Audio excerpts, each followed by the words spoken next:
Ciertamente, en otro tiempo, no conociendo a Dios, servíais a los que por naturaleza no son dioses.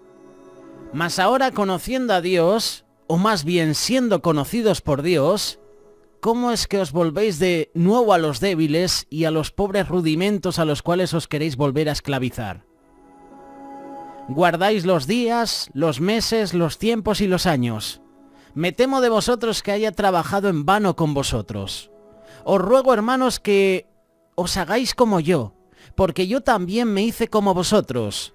Ningún agravio me habéis hecho. Vosotros sabéis que a causa de una enfermedad del cuerpo os anuncié el Evangelio al principio. No me despreciasteis ni desechasteis por la prueba que tenía en mi cuerpo. Antes bien, me recibisteis como a un ángel de Dios, como a Cristo Jesús. ¿Dónde pues está esa satisfacción que experimentabais? Porque os doy testimonio de que si hubieseis podido, os hubierais sacado vuestros propios ojos para dármelos. Me he hecho pues vuestro enemigo por deciros la verdad. Son algunos versículos que encontramos en el capítulo 4 de Gálatas.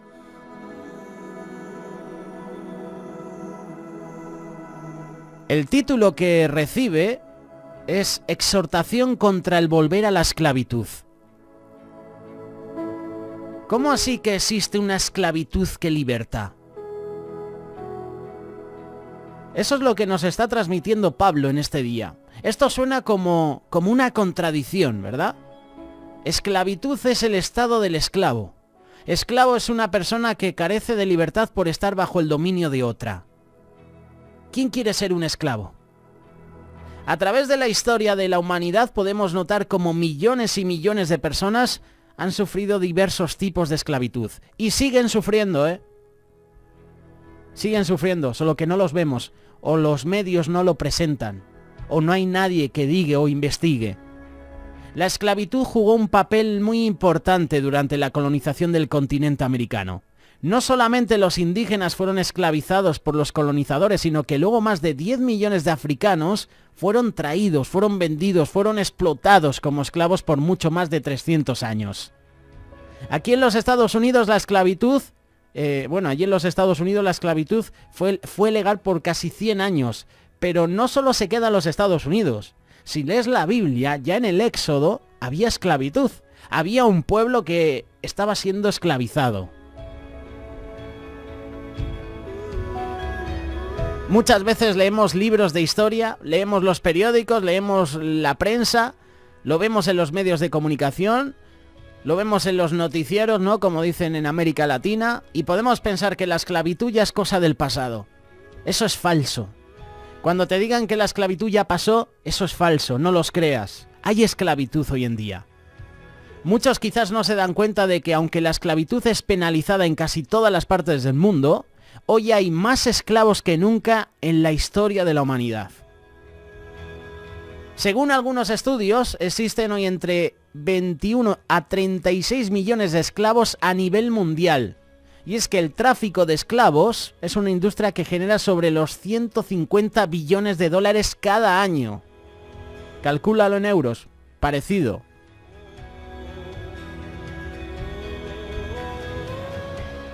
Hay muchos incluso que dicen que la Biblia apoya la esclavitud.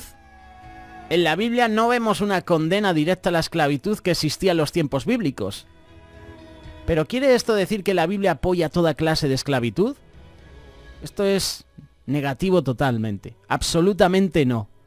Debemos entender que la esclavitud en los tiempos bíblicos era una forma de esclavitud muy diferente a la que conocemos hoy en día. La esclavitud en la Biblia no estaba necesariamente basada en la raza. La gente no era esclavizada por su nacionalidad o por el color de su piel. La esclavitud no era vista como un mal por la sociedad del primer siglo, especialmente en Roma. Era simplemente parte de la cultura de ese tiempo. Era como un estatus social. Y algunas personas elegían ser esclavos para tener cubiertas todas sus necesidades por sus amos. Hay un pasaje en Éxodo que el pueblo empieza a murmurar contra Moisés, contra Dios. Dice, con lo bien que estábamos siendo esclavos en Egipto, al menos teníamos nuestra comida. Sí, pero te latigaban la espalda, estabas trabajando por un trozo de pan.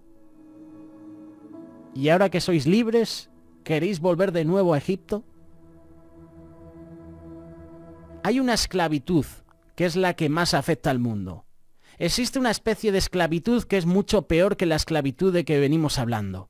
Esa esclavitud que afecta a toda humanidad desde que Adán y Eva pecaron en el jardín de Edén. La esclavitud del pecado. Esa es la que nos está transmitiendo Gálatas capítulo 4, versículo 8 en adelante. Todos nosotros nacimos esclavizados por el pecado, y lo peor del caso es que no hay nada que humanamente podamos hacer para liberarnos de esa atadura. Pero ¿sabes una cosa? Hay esperanza. Hay esperanza en Cristo. Cuando te arrepientes de tus pecados y Jesús viene a ser tu Señor y Salvador, entonces las cadenas del pecado que te ataban son rotas. Y cuando esas cadenas son rotas, eres libre. Una esclavitud, entre comillas, que liberta. Ahora que conocemos lo que es y ha sido la esclavitud en general, ahora podemos entender lo que es la esclavitud del pecado. ¿No sabéis que cuando os presentáis a alguno como esclavos para obedecerle, sois esclavos de aquel a quien obedecéis, ya sea del pecado para muerte o de la obediencia para justicia?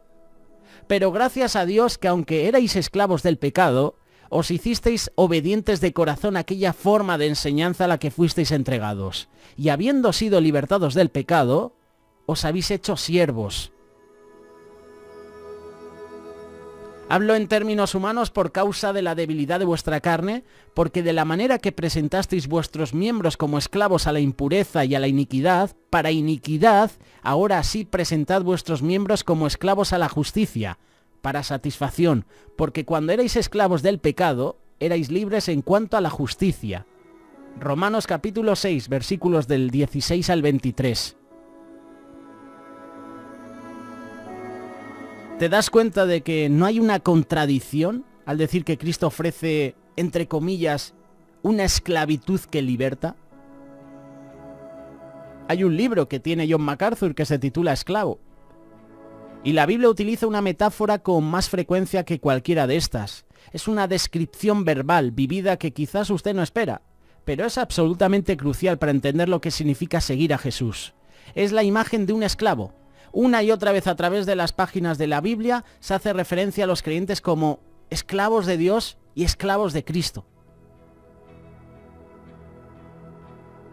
En muchos pasajes se menciona siervos de Dios, siervos de Cristo.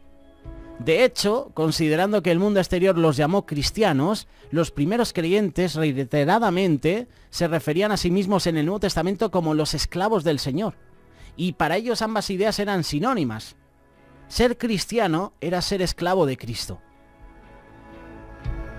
Hay unos beneficios al servir a Cristo. El Evangelio tiene tanto de implicación doctrinal como de un estilo de vida. El regalo de la salvación en Cristo también demanda vivir una vida como la de Cristo. Y los creyentes, tú y yo, somos libres del pecado para servir a Dios. Y la meta de la gracia es una vida en santidad. Y la justificación es tanto un pronunciamiento legal y a la vez un impulso para vivir vidas justas delante de Dios. Dios desea salvarnos. Dios desea cambiarnos para que podamos alcanzar a otros. El regalo de la gracia no debe quedarse o detenerse con nosotros solamente, sino que debe alcanzar a otros también. Si nosotros hemos conocido el perdón de Dios, la gracia de Dios, qué bueno que la podamos compartir con otros. Las consecuencias de servir a Dios, el beneficio inmediato es que los creyentes, es que tú y yo seamos más como Cristo. Y el beneficio final es estar con Él y ser como Él eternamente. ¿Quieres libertad? Hazte un siervo de Cristo. Y conoceréis la verdad, y la verdad te va a hacer libre. Pero para que seas libre, tienes que conocer la verdad. Y Jesús dijo, yo soy el camino, y la verdad, y la vida. ¿Quieres vida? Sirva a Cristo. ¿Quieres ser libre? Sirva a Cristo.